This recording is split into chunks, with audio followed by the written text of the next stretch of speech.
ఇప్పటికిప్పుడు చెప్తాను, మేము ముస్లిమ్స్ క్రిస్టియన్స్ ఎప్పుడు కలిసే ఉన్నామండి. మేము ఇప్పటికిప్పుడు చెప్తాను, మేము ముస్లిమ్స్ క్రిస్టియన్స్ ఎప్పుడు కలిసే ఉన్నామండి. ముస్లిమ్స్ క్రిస్టియన్స్ ఎప్పుడు కలిసే ఉన్నామండి. ఇప్పుడు కలిసే ఉన్నాం మేడం. మేము అదే చెప్తున్నా, అదే చెప్తున్నాను. వాళ్ళు చెప్పిందని నేను చెప్పిన, మీరు చాలా గ్రేట్, కలిసే ఉన్నారు మీరు ఇద్దరు ఎప్పుడు. అది కలిసే తెలుసుకోలేకపోవడం. ఉన్నాం మేము. అదే చెప్తున్నానండి, మీరు ఎప్పుడు కలిసే ఉన్నారు. అది మేము తెలుసుకోలేని వాళ్ళు ఒకటే, మేము ఆమీన్ ప్రేయర్ చేస్తాము, ఆమీన్ ప్రేయర్ చేస్తాము, ఆమీన్ ప్రేయర్ చేస్తాము. ఓ మా క్రిస్టియన్స్ దువాలు కూడా, ఒకటే. ముస్లిమ్స్ కూడా హామీన్ అనే అంటారా? ఆమీన్ అంటాం మేము, ఆమీన్ అంటాం మేము ఓ మసీదులో. మా అవునా, దేవుడు ఒక్కడే. ఇద్దరు దేవుడు ఒకడేనా? మరి ఒక్కడే. ఎందుకండి వాళ్ళేమో చర్చికి, మీరేమో మసీదుకి?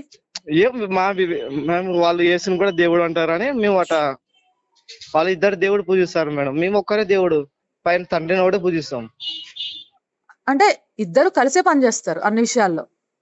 అన్ని విషయాల్లో కాదు, మా దేవుడు ఒక్కడే అంతే. ఇద్దరు దేవుడు అదే ఒక్కడే. అండి, అంటే మీ ఇద్దరు దేవుడు ఒకడే, కానీ బయటికి మాత్రం ఒకళ్ళు ముస్లిమ్స్ గా ఒకళ్ళు క్రిస్టియన్ గా ఉంటున్నారు. అది కరెక్ట్.